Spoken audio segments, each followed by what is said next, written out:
This is Library Nerds with Words, the podcast that gives you the word on all the cool, nerdy happenings at Peter White Public Library and the library universe beyond. From books and concerts to search engines and story times, the library nerds are in and ready to show you that being a nerd can be cool. Get ready, get set, get nerdy.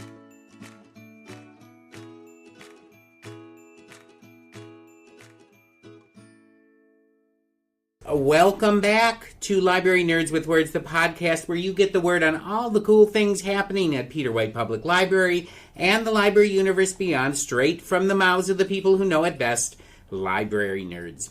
I'm Marty Acketts, the adult programming coordinator for Peter White Public Library, and joining me in the nerd clubhouse, nerd haunted clubhouse, let's put it that way, is nerd superstar Emily Couts from the circulation department. Welcome back to the podcast, Emily. Thank you, Marty. All right. Well, you know, the last time you visited the podcast, we talked all about cryptids, from Bigfoot to Yetis to dogmen. I enjoyed our conversation so much that you might say I've been haunted by it ever since.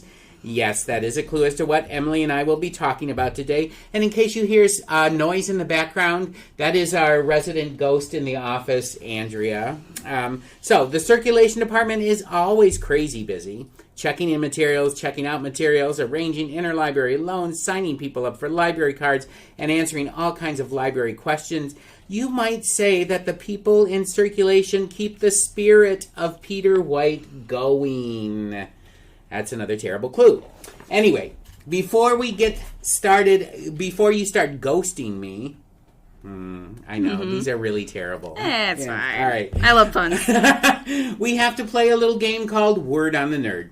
I'm going to ask you, you know how this goes, I'm going to ask you 3 library nerd questions about yourself, and you have to truthfully answer them for the listeners. So, Emily, are you ready to play? Word on the Nerd.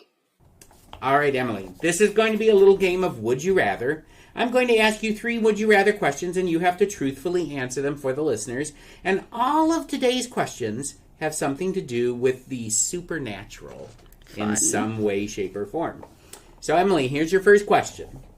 Would you rather spend the night in the Winchester House in San Jose, California, or would you rather spend the night in the Amityville Horror House in Amityville, New York? And no, you can't choose neither of those. Oh, you easy. have to choose one. Completely easy. Winchester House. Why? I love that place so much. It's so fascinating to me, and seeing like different medias like do references to it is so awesome. I love the story of that house, how it has stairways to nowhere, doors that leave the third floor. Do you think that the widow was crazy? I would assume. I mean, who knows? If anyone were to be haunted by their family legacy of killing multiple people in the Civil War by their invention, I feel like I might go crazy too. Yeah, that's true. Yeah. Yeah, and you know, and I've heard that there is a family that's been living in the Amityville house for years and years and years and years, and the only annoyance that they've ever experienced is people knocking on the door. So, I'm not really sure how haunted that house is, but if I were to choose it would probably, I wouldn't go with the Amityville Horror House. I would definitely go, I would rather not be in a house where literally a multiple killing happened, as opposed to the Winchester House, which is just immense and leads nowhere, and you could open a door and walk out and fall to your death and things like that. There's also a big difference. I would prefer to be in a house that is ghosts rather than a demon. Ooh, that's true. That is incredibly different. Yeah. All right, now, I'm going to ask the resident ghost in the background, Amityville Horror House or Winchester House? Winchester. Okay. Yeah. Andrea says Winchester. Okay, so we're all in agreement on that one. All right. Well, as you know, the questions may get a little harder from here. So here is your second question. Would you rather encounter the ghost of Abraham Lincoln in the Lincoln bedroom in the White House? Or would you rather encounter the ghost of Elvis Presley at Graceland? I actually talked to my dad about this one. Yes. Because I thought he would be interested, because he really likes Civil War history, and he really likes Lincoln.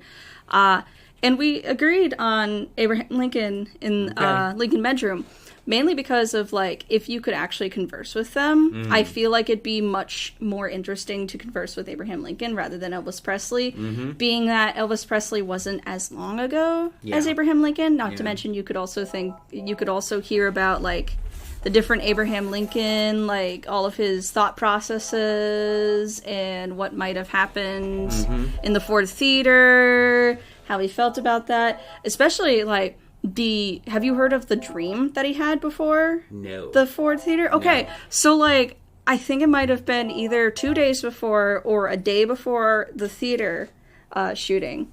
He had a dream that...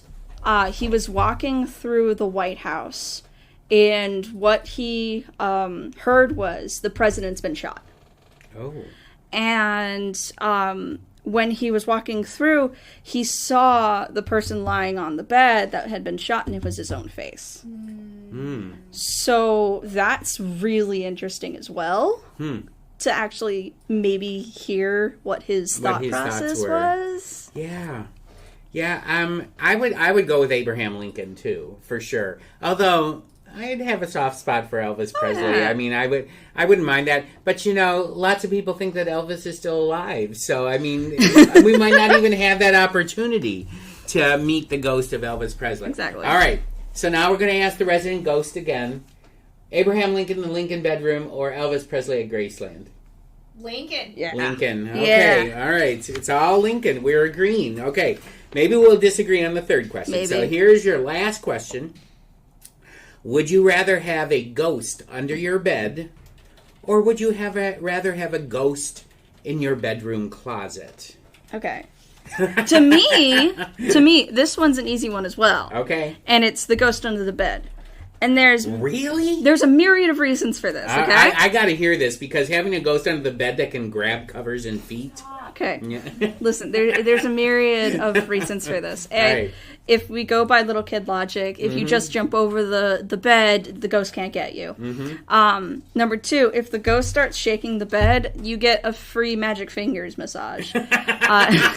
Okay. And number three, I had late night hallucinations once where I did see something in my closet. I never want to see that again. Okay. All right. So it's ghost under the bed. Oh, yeah. As opposed to ghost in the closet. Yes. I'm going to go with... Oh, gosh. This is really difficult. Okay. Because I have these nightmares of my hand, like, dangling over the side of the bed and somebody grabbing it and, my like, God. pulling me underneath. And same with my foot. But I also have these... this tells you why I'm in therapy. I also have these like visions of the closet door swinging open and me seeing something standing there. Yes. Neither one is really something that I want to happen. I'm going to go with the ghost under the bed because I think you have a better chance of possibly escaping as opposed to a ghost in the closet.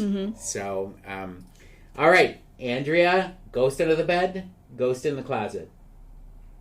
I've had a ghost in my closet, and it's nice just to shut the door. But the ghost can open the door. Yeah, but I mean, like, you can put, like, holy water and crystals around the threshold, and you can't really get past that. My bed is a sacred place. Like, I don't want anything underneath that. No way. Ghost in You the could closet. put holy water and stuff under your bed. Trust Yeah. me, the holy water is everywhere. All right, so we have two with ghosts. Wait, no, I said ghost Under the bed. Under the bed. Yeah. So two with ghost under the bed, one with ghost in the closet. Yes. All right, so there you go. All right, well, there you go. We've come to the end of this spirited edition of Word on the Nerd, this time with Emily Couts from the Circulation Department here at PWPL. So now we are going to find out what has Emily hearing things go bump in the night. The Word. All right, Emily, what have you scared up for us today? So I have a good chunk of scary stories, or quote unquote scary stories, haunted stories, I love whatever you haunted want. stories, like Yes. true experiences. All right. So I want to break the ice with one that is from where I grew up. Okay. In Naples, Florida. All right. This is not something that I experienced or anything. It's just that I think it's a very interesting story. And it's something that you wouldn't think of because of what place is being haunted. Okay. So I think it was the late 90s down in Naples, Florida, there was a multiple murder in a Cracker Barrel. In a Cracker Barrel? In a Cracker Barrel. Oh, this is going to be bad. 'Cause Yeah. I love Cracker Barrel. I love Cracker Barrel too. Don't worry, I've gone to this Cracker Barrel multiple times. I haven't had experienced. any I haven't had an issues? experience Okay. or All right, anything. good. But apparently, there are things that the staff has seen. Okay. Anywho, so what had happened is a multiple murder. Someone broke in, wanted to get everything, but there were 3 employees there. He ended up killing all of them and stuffing them in the freezer. The next day, they found everyone in the freezer. But apparently, ever since, that Cracker Barrel has been known to be haunted. Be it that the freezer door swings shut while you're in it, or there's random noises and stuff. Again, I've been to this Cracker Barrel. I haven't seen anything. But then again, it could be different at night. Yeah. But that just goes to show you that, like, any place can really be haunted. Any place, including libraries. Exactly. Libraries can be haunted. Do you have a ghost story you want to share with us, Andrea? Not today. Not today. All right, well, let's see. Here's a ghost story. I don't know if I've told you this one before, but this was right after my sister died of lymphoma of the brain. I might have told you this story, Emily. But it bears repeating. Yeah. So, my sister was very young, in her mid-50s when this happened, and it was very upsetting, obviously. But my one sister was really kind of very distraught about it, and was praying for Sally every day, and wanted to know that Sally was happy in a good place or whatever like that. She kept on asking for a sign. And one night, actually, she woke up in the middle of the night, went to the bathroom. When she came back from the bathroom, her phone was glowing, like someone had sent a text or something.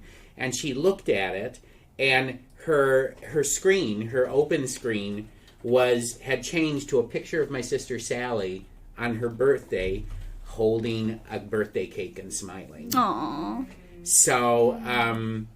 And here's the kicker on this one. That picture did not exist in her camera roll. Oh my god. So there's this picture just we had seen the picture before, yeah. but it was not on her camera roll. Holy crap. So this picture just appeared on her screen. Wow. So I think that constitutes a pretty good ghost story. You have the not a ones. frightening one necessarily, unless you get really freaked out by stuff like that. But okay, there's one. Let's do this. I love this back exchange. and forth, let's cool. Okay. All right, let's hear another one. All right, so since you gave me a personal one, I'll give you. Sadly, I haven't had any really of mine, but I can give you ones that I have heard from multiple different people. Okay. One being my personal favorite, and sadly, I was not able to see it because I was in the same house, and I wanted to so badly. You really want to see a ghost? I do. Wow. I want to see a That's not ghost. necessarily something that I would. I would strive to do. Well, it's because like so many people have seen these things, and I want to be able to have the proof. I believe in it, but I really want to see it. You want to see it, experience it. Exactly. I get it. Okay. All right. Go ahead. So again, I think I've talked to you about this very briefly, but I've gotten more information on it. It's the Trenchcoat Man. Oh, the Trenchcoat Man. You said it. I've Man. heard a little bit of stories. You're going to love this, Andrea. The Trenchcoat Man. So, I got more information on it. It's apparently an entity that haunts my fiance's friend. So specifically him. Okay. Because it was originally at his parents' house when he lived with them, and then it moved over to the house that he currently owns. Ooh. So he's seen it in 2 different places. So it's apparently drawn to him specifically. Ooh, that's a little frightening. Well, there's been 2 instances that I was told about specifically. One was that, and all of them have to do with like warning that something bad's going to happen and you probably shouldn't do it. Mm-hmm. One was one of their friends really had a feeling that he had to get out of the house, but something had stopped him for whatever reason. I don't know. I didn't get the information on that. Well, about 10 minutes later, there was a really bad crash down on US 2, down in Escanaba, that if he had gone out, he would have been in that same crash. Oh, wow. But because he saw the trenchcoat man at that time, that's what made him want to leave at that time. But because he saw him and he didn't leave, he wasn't in the crash. The second one is specifically one where they were goofing off and they were doing stupid teenage boy stuff, which was they were going like 50 miles an hour down a street, and one of them was hanging out the passenger door. Well, when they passed the house at the time, he looked out, and the trenchcoat man is literally standing right there, and he freaks out and says, "Do you see that?" No one else saw him. Not a single person. Well, a few minutes later, he starts falling out the passenger door, and they have to grab him and pull him back in before he falls out at 50 miles an hour. That's terrifying. Oh, yeah. Wow. What does this trenchcoat man look like? Has he described him? They described him as quite tall. So, like, I wouldn't say really tall, like maybe like 6'4", maybe. Trench coat, of course, hat. No one sees his face. He walks the property, apparently, that they're on. But what they might have, the leading theory is that he had a great-grandfather who was very much in the occult. And so that it might be his great-grandfather that's, like, staying around and attached to him or something. Well, it doesn't seem like necessarily a malevolent spirit if it's trying to, like, keep him from harm. You know, so, I mean, not that I want to see ghosts ever, but if you're going to have a ghost, you might as well have someone that's going to try to save you. Oh, yeah. From stuff. I mean, the sad part is like every single person that has lived in that house has seen the trenchcoat man. I have been there literally for 2 months on end, never saw him.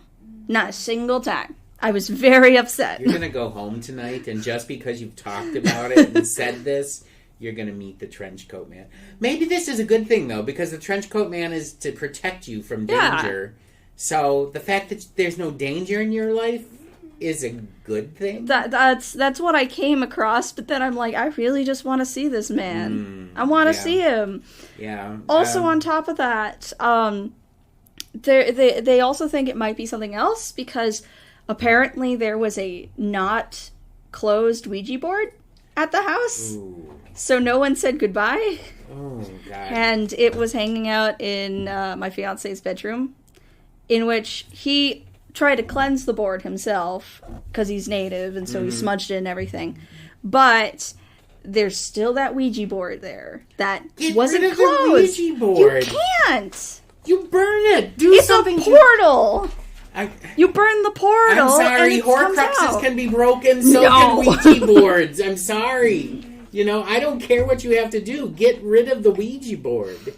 Oh, see, I think anybody that dabbles or does stuff with Ouija boards, they deserve what they get. They really do. Because, you know, that's just, it's not smart. It's not. It's not really smart. And I've never heard the Ouija board connected to a benevolent spirit. Oh, yeah. It's always some weird, demonic, vengeful something that does it. So, no. I mean, my daughter, when she was younger, was like, can I get a Ouija board for Christmas? And I'm like, you can't get a Ouija board for Christmas, New Year's, Thanksgiving, Easter, I don't care. I was like, do not bring a Ouija board into this house. Just not. Oh, okay, what are your opinions on Ouija boards, Andrea? Burn them. Oh, God. See? Mm-hmm. Yeah. But I've also heard, I've had stories of people who tell me that they try to burn a Ouija board and it won't burn. Yeah, exactly. Oh, man. Yeah. I would never Ouija board. I would watch other people Ouija board. No, because then you're in the vicinity. No, they attaches to you. No, like ghost stories, watching them on TV. Oh, Okay. Like past Ouija boards Yeah. experience. I love that stuff. I love hearing about these experiences, but no. Not near you, not in your vicinity, not in your house. I'm a Because, scaredy cat. okay, if it's an actual portal and it's in your house, that means your house is like ground zero for no. Just no. It doesn't happen. You know, it's like you know, when you hear the stories of the Warrens, you know, Lorraine Warren, they have like that haunted museum where they had all those haunted things. Now, I've heard stories about the Warrens that they were kind of shysters and everything like that. But I still wouldn't like bring haunted objects and put them in one place. Oh. No. That's like end of the world kind of stuff. You bring all of this stuff together and then suddenly the gates of hell open and we're all dead. You know, that kind of... I'm sounding very paranoid. Okay. So, I'll give you another one. Okay. So, this was right after my father died. And my daughter needed a desk/dresser for her new room that we had just remodeled upstairs in the attic. So... my dad's dresser / desk was available. And so we moved it upstairs, you know, and she got it all set. It was really nice. It's a really old, very nice looking antique kind of thing. And I'm sitting in my house alone one night. My daughter, I think, was at dance class. My son was somewhere. My wife was working. I'm sitting there. And all of a sudden, I hear things being dragged across the floor upstairs. You know? And then I started hearing footsteps. Oh my God. And not only that, but these footsteps, literally, I would hear them go across her floor. And I'm, like, in the room right below the attic. So I'd hear them go across the floor. And this is the part that creeped me out. Then I would hear the steps go down the stairs. No. And then they would just stop right there. And it's like, and I sat, the first time it happened, I'm like, no, this isn't happening. And then it would start all over again, the dragging and everything like that. And then I would hear the steps down, the footsteps down the stairs, and it would stop. And after about 4 or 5 probably times of this happening, I'm panicking. Yeah. You know, I'm panicking. You know, it's like, okay, my rosary is across the room. My holy water is in the kitchen. I'd have to go past the door to the attic in order to get to that. And I'm like, it's got to be my dad. It's got, because that's the only difference in the house. It had to be my dad. So, I waited for it to happen again. Boom, boom, boom, boom, boom, and then down the steps, and then nothing. And I gave it like 2 or 3 minutes, and I opened the door to the room. That took a lot of courage on my part, because believe me, I did not want to open that door. And I opened the door, and I said, okay, Dad. I was like, Celeste is using your desk and dresser. I said, we're not going to do anything to it. You need to chill out. And I slammed the door and ran back to the living room. Okay? So then I'm sitting there just waiting for something to happen. You know, like more noises or it getting even angrier or something like that. And what do I hear? I hear like a window open upstairs. And then that's it. Wow. And I'm like, do I go upstairs and check to see if the window is open? I was like, no, I'm not going to do that. I'm not going to do that by myself. And I didn't want to tell my daughter, who was probably like 12 or 13 and probably would never have gone back up into a room if I had said this was happening. And so I just waited for my wife to show up, and I said, honey, I think there's a window open upstairs. Could you go and look to see if it's open? God. I thought I heard something, you know, like the wind or something up there. And she was like, yeah, I'll go upstairs and check. I know, that's terrible.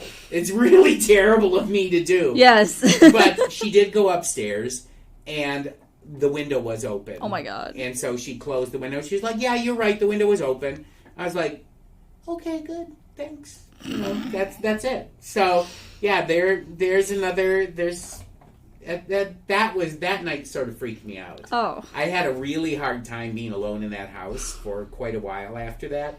But ever since that night when I yelled up the stairs, okay, quit it, stop it. This is your granddaughter. Don't scare her. Just stop it. I mean, it just, went away. So there you go. Oh, God. All right. You got another one you want to share? I mean, yeah. I've been scrounging around from people to find stuff, of which most of the people wanted to remain anonymous. I understand that entirely. Totally cool.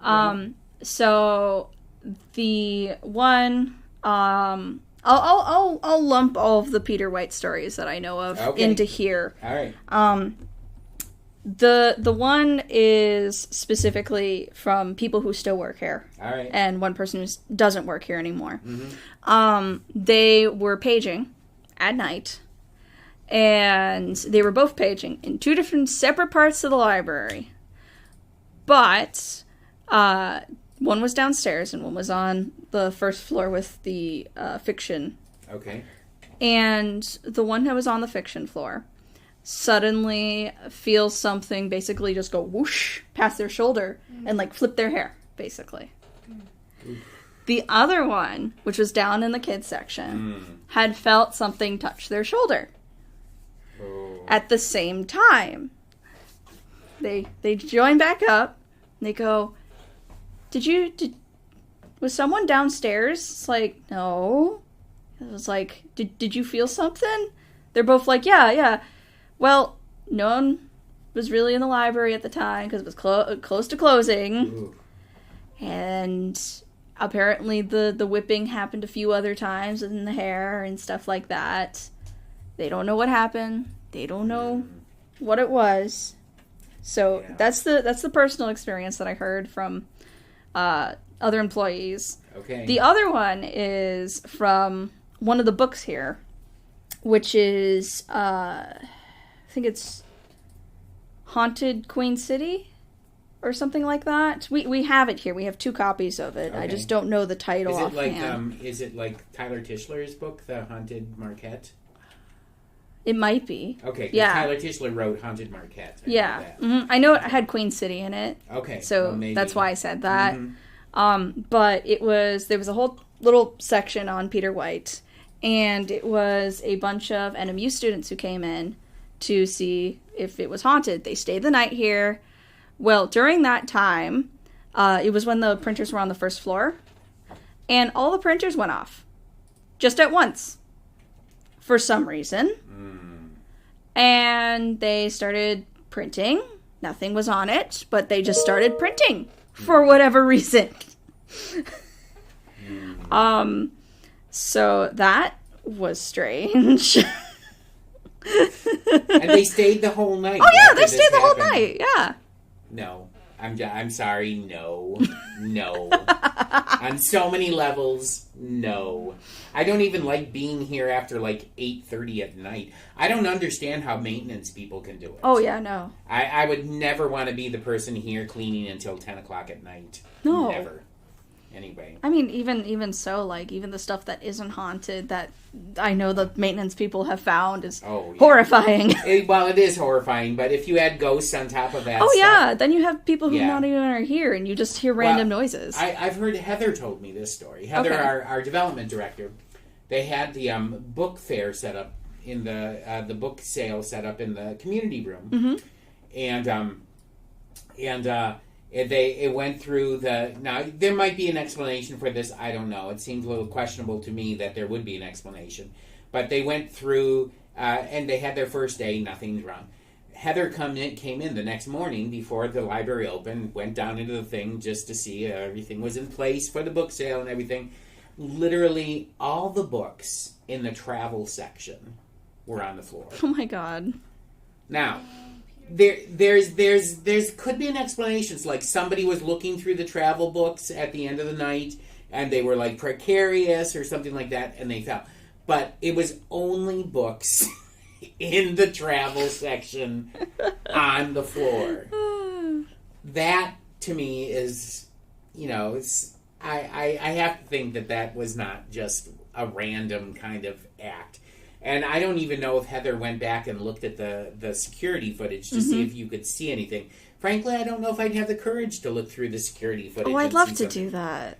Okay, well, if anything weird happens like that, I'm going to say, yeah. Emily, you need to go check the security footage at this time of night or from this time to this time. Oh, yeah, I love scrubbing footage. Oh, it's my fun. God, no. I love scrubbing footage. I could never do it. Okay, here's another personal one for me. So, again, my dad was not a nice dead person. Anyway, or hasn't been, So I'm sitting there. My mom now, I will say this, my mom was suffering from Alzheimer's at the time, was not as progressively bad as she eventually got. But she was sitting in her chair one night in her home that she lived in with my dad for over 40 years, and she's sitting in her chair, and I'm sitting next to her and we're watching TV. I was visiting. And all of a sudden she turns to her left and she looks up and she says, "There you are. Where have you been?" Oh. And she literally, I was sitting there watching this and listening to it. She literally had a 10-minute conversation where she was like, oh, well, and she just kept on asking questions. And then it sounded like she was responding to something like that. And then at the end of this whole 10-minute conversation where I'm literally I'm sitting next to her and I'm pushing further and further away from this, at the end of the 10-minute conversation, she says, "Oh, I love you too, honey. Thanks for stopping." Oh my God. And then just turned and started watching the TV again.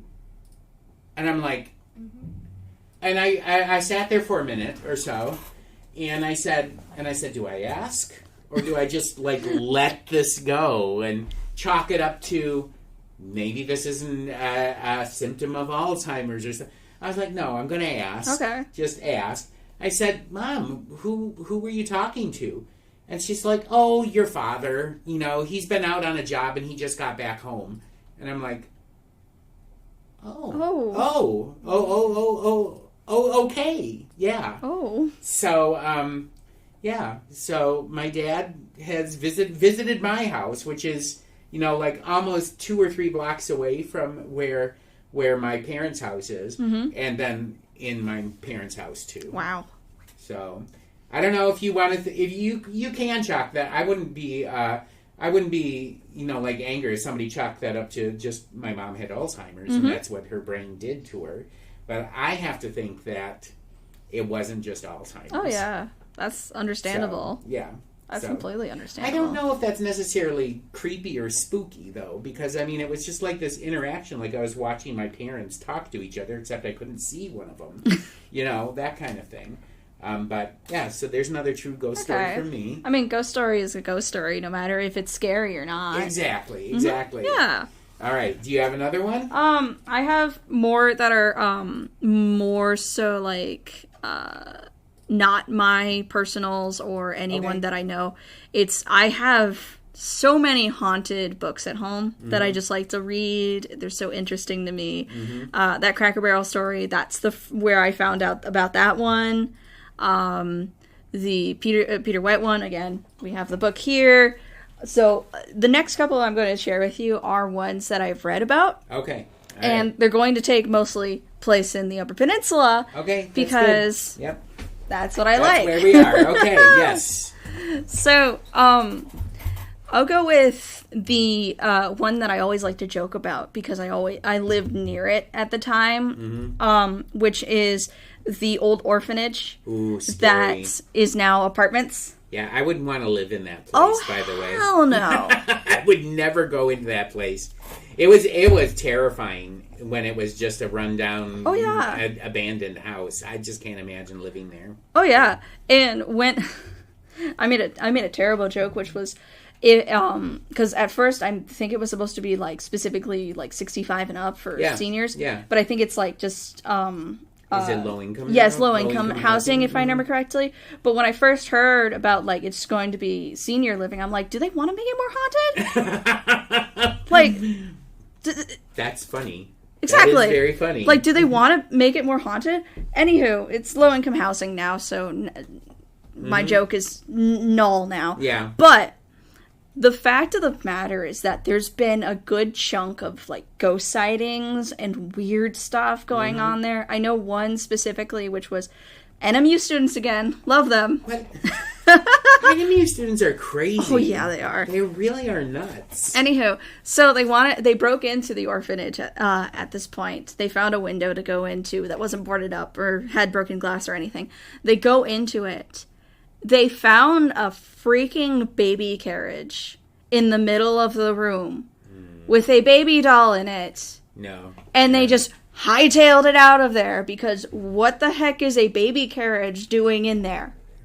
Like, that's bad mojo. That is incredibly bad mojo. Yeah. That is just... I thought you were going to say they took the baby doll home with them. No. I'm like, oh, please. No. Okay. But all right. it's completely bad mojo.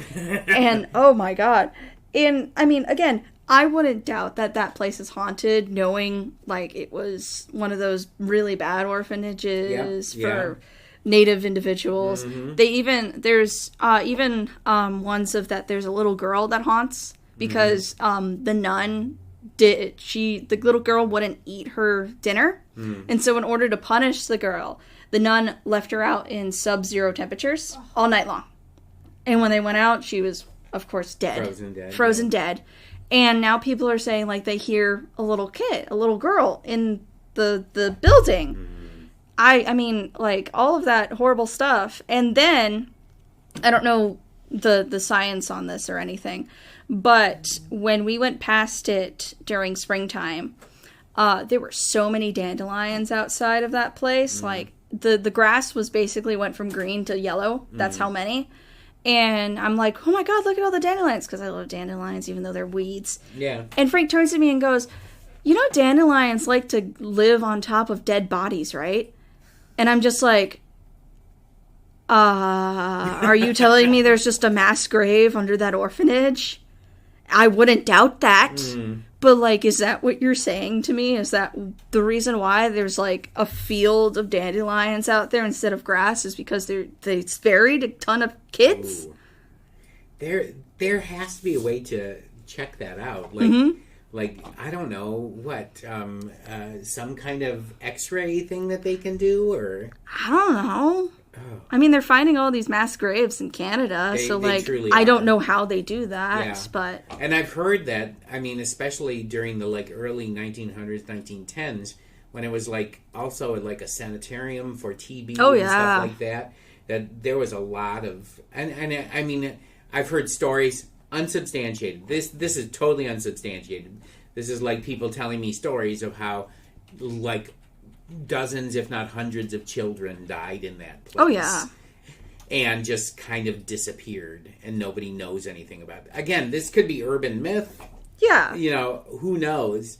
But, you know, I always believe that when you hear stories like that, there has to be some kind of kernel of truth that sparked that story, no matter what. You know, even if it was just like one little girl or something that died from abuse or something in that place, or whether it's, you know, like dozens or hundreds of people. But there's got to be some kernel of truth in that. Oh, yeah, I wouldn't doubt that. Yeah. I mean, like, a lot of these places that we've said, like, oh, they're orphanages for natives, turned out they're right. They have been. But, like, I wouldn't doubt it if, like, some of those spirits, because either being angry, be it... Because some of the orphanages are the nuns. They just don't leave the place because of how angry they were with the kids. Yeah. Or if they were the kids because they had nowhere else to go. Or the nuns are trapped there as kind of punishment for what they did. Yeah. Ooh. Maybe... Did you ever think that talking about these stories that might summon something to a room, Andrea? She's just sitting over there shaking her head, you know. I gotta come up with one more story. Let's see, because I have so many of these from my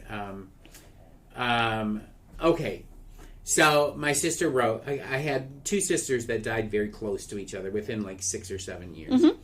And my sister Rose, who had Down syndrome, died like a few years ago, and And they had her cremated, and they have, I don't know why this is, but my sisters, they paid for a headstone to put her in, but they have never put her into the ground where she's supposed to be. Okay. She's sitting in an urn, you know, underneath their TV. Oh. Yeah. So, whatever. I watch TV with her. Yeah, That's they watch sweet. TV. I mean, you know, but one of the things that my sister Rose loved was Diet Coke. She loved Diet Coke. I mean, she would fight you for Diet Coke. If you left a Diet Coke just sitting next to you and you looked away, it would be gone because my sister Rose would grab it.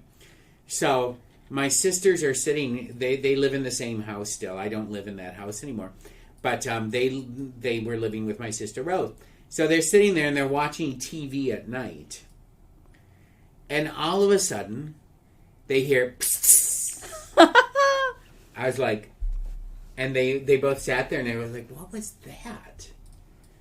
And one of my sisters said it sounded like a pop can being, like a soda can being opened up. And so they sat there for a minute more and they heard it again. And so she was like, and then my one of my sisters, when they want to get pop cold fast, they put it in the freezer. Oh, yeah. So that it'll go down. And my one sister looked at the other one and said, did you have something in the freezer? And maybe the cans are exploding. Fair. You know? And my sister goes, no, I didn't put anything in the freezer. And she was like, you probably forgot. Go and check. Okay? So she goes out, opens up the freezer, nothing in there. Okay. There's no pop can or anything like that. And then she looks over on the kitchen tabletop there, and then, which is where they had like a 12-pack of Coke or something.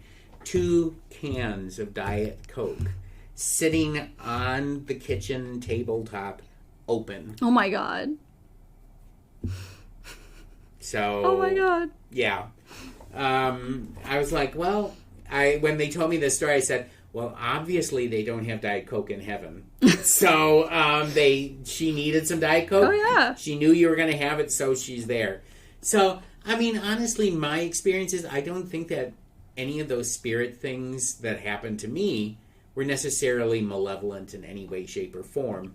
They were just relatives, you know, like making their presence known or trying to pass on a message. Not that I want that to happen to me often or at all, because I don't, you know. But I will say this, that especially the one with my sister Sally, where her picture was on the phone, you know, I will say that it did give great peace of mind to my sister, who was like really distraught about her loss and, you know, and everything like that. So I think that sometimes when something like this happens to you, it can do one of two things. It can give you great comfort knowing that someone is sending you a message and that they're okay, whatever. On the other hand, it could just scare the crap out of you. I had to watch myself. I would have said bejesus. Well, that too. It could scare that.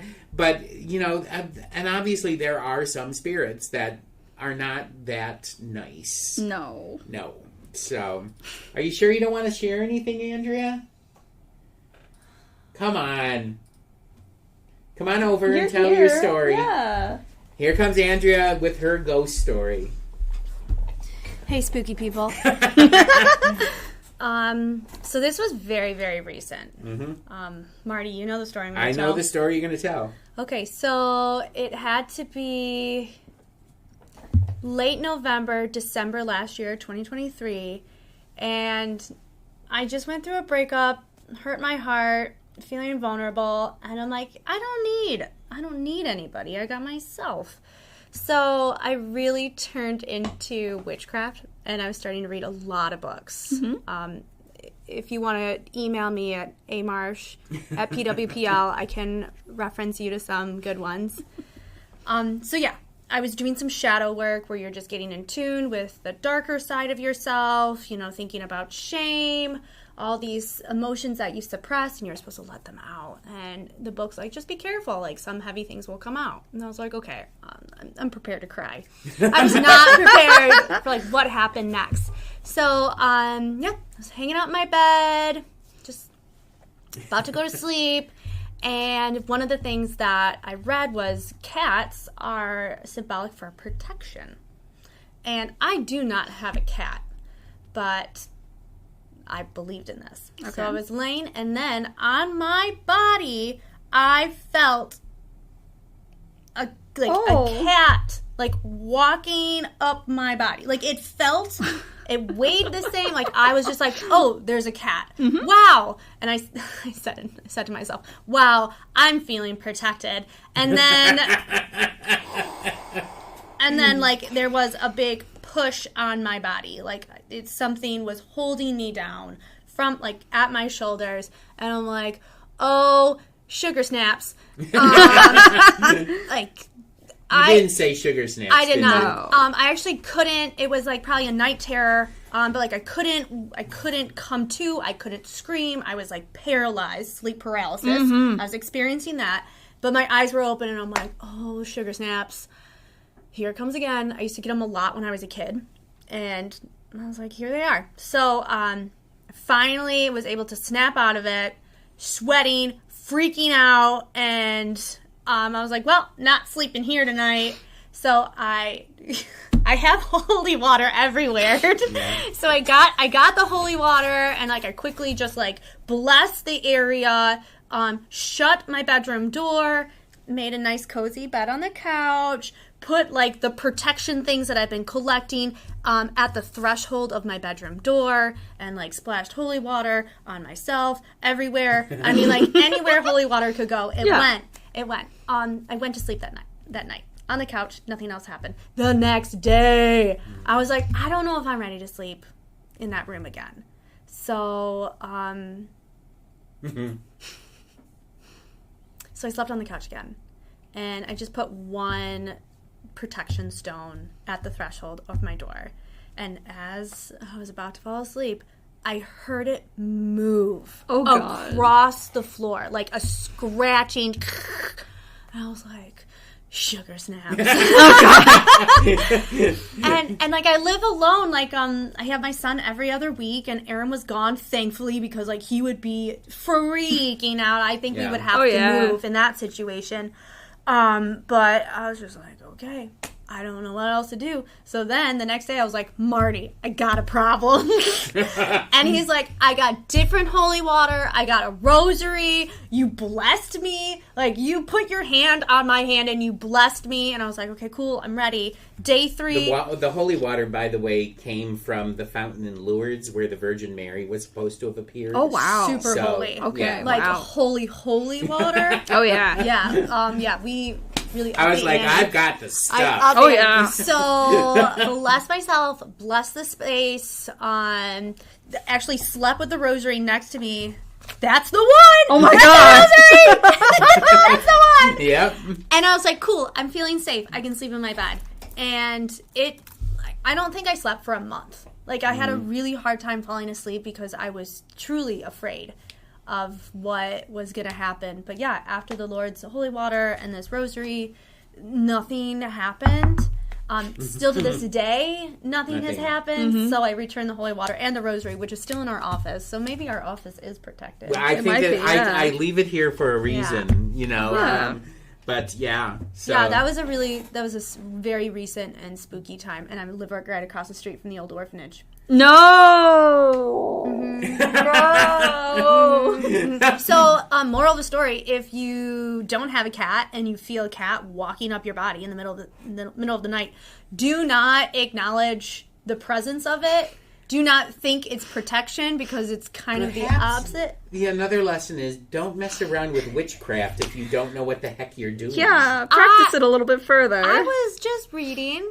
I was doing some light reading. That's like someone saying, I was just messing around with the Ouija board. Yeah, that's why I don't do Ouija boards. Yeah. Things have come to me, and I do not welcome that stuff. No. Mm-hmm. It's just like, yeah. Mm-hmm. Spooky. That was a stuff. good one. Thank you. Aren't you glad that I got her to share 100%. that? Thanks. You were trying. Okay. I was definitely trying. So goodbye, everyone. So guys, these are all, whether you believe them or not. You know, here's the thing that I love about a good ghost story is everybody wants to believe them, even if they don't. You know, believe in the supernatural and stuff like that.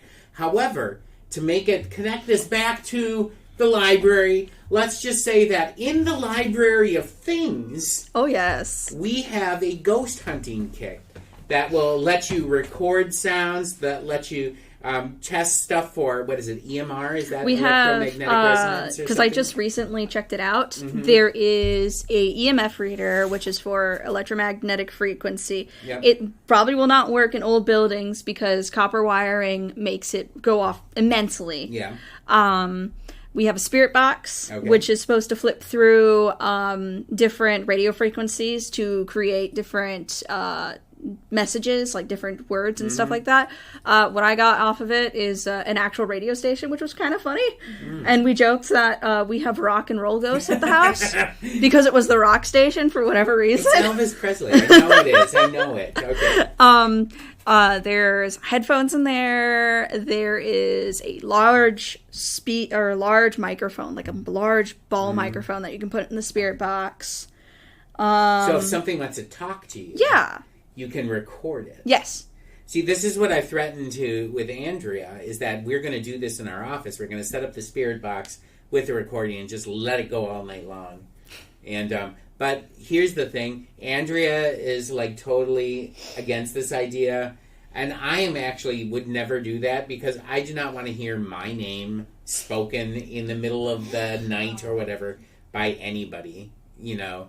It used to freak me out when my kids would come to my bedroom door when they had a bad dream and go, "Daddy," and I'd jump, I'd just like, what, and then as the adult, you have to be the brave one to go when they say, "Oh, there's a monster under my bed."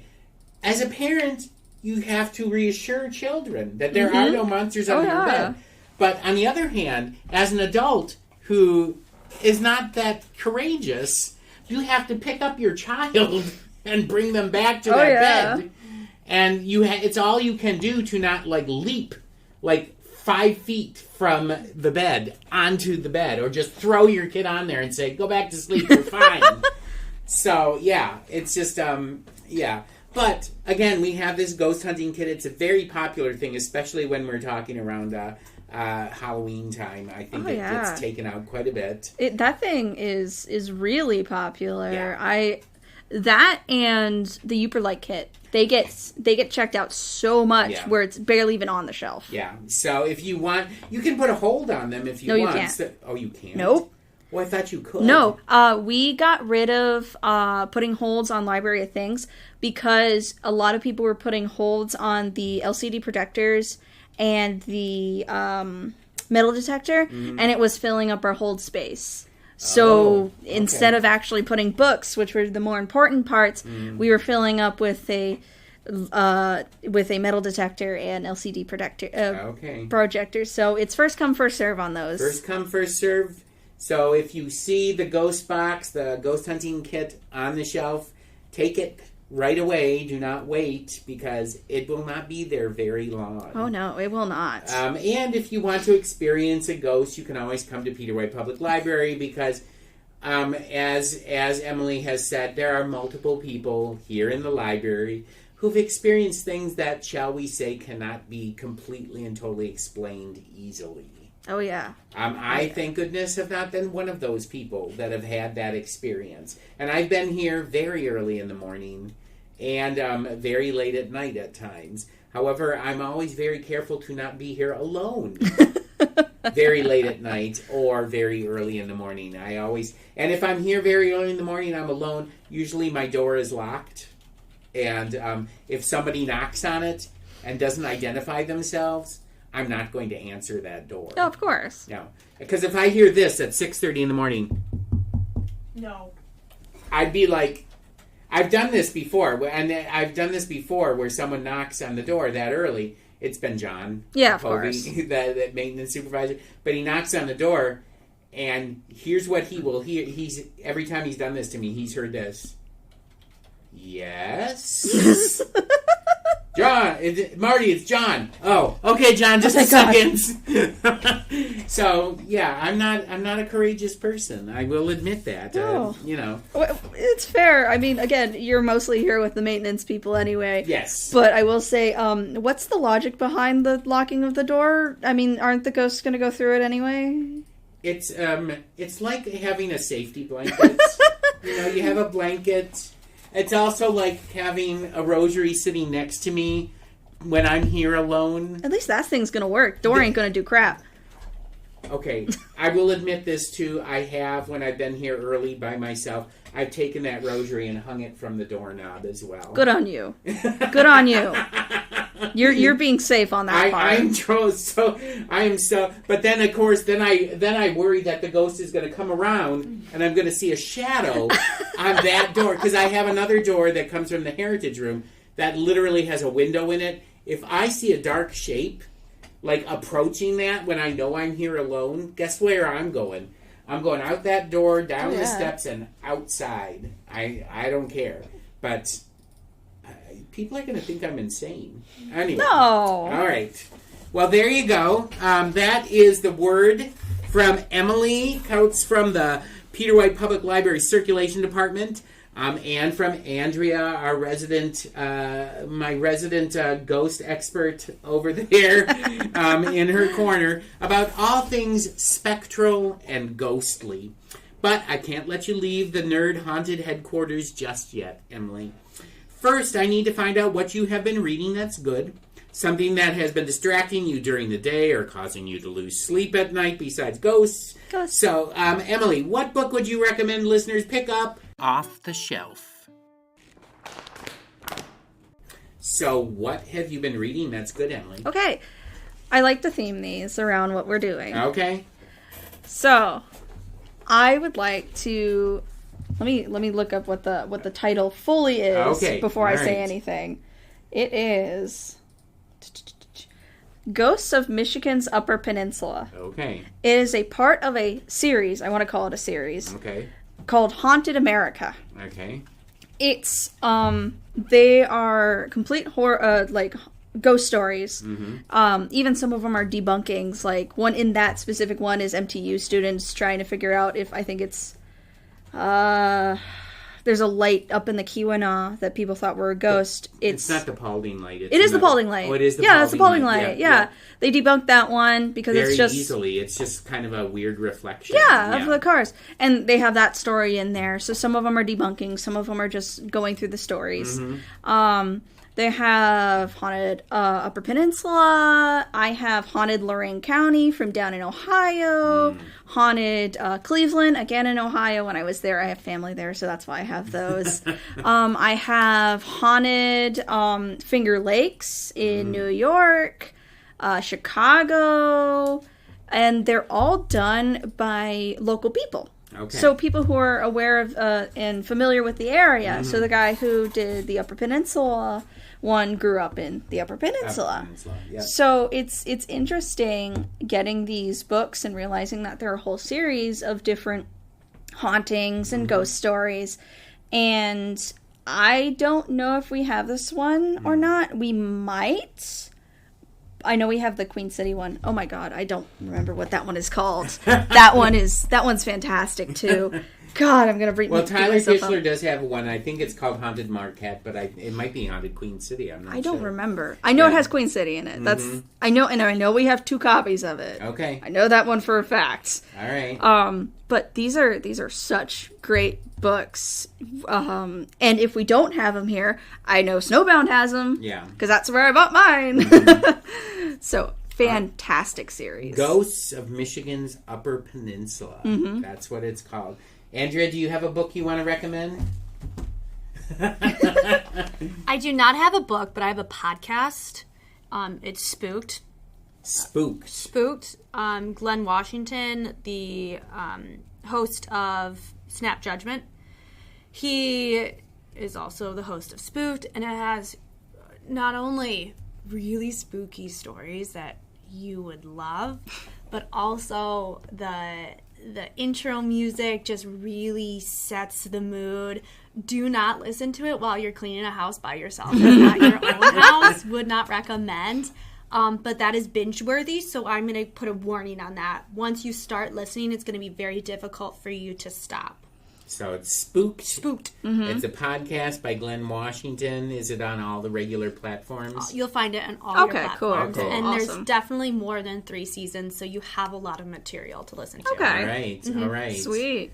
You know, maybe we need to go a little lighter with our material next time, Emily. Pick out something Oh, nice. I'm sorry. No. I'm thinking let's do like UFOs or aliens or something that... No, because then you get into alien abductions. Yeah, and then you get an Area 51 and all that stuff. No. Well, no, we're going to no. have to figure out what subject Emily's going to Yeah. tantalize us with next time. But, all right. Well, there you go. We have... that's Emily's and Andrea's recommendations of things that you should pick up off the shelf. And we have come to the end of this haunted episode of Library Nerds with Words. I want to thank Emily from Peter White's Circulation Department for taking time out of her schedule to stop by Nerdlandia today.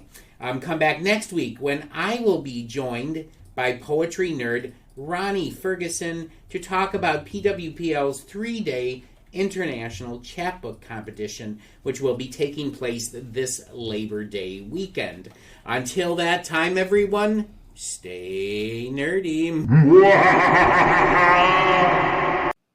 Thank you for listening to Library Nerds with Words, Peter White Public Library's weekly podcast, giving you the word on what's cool at the library.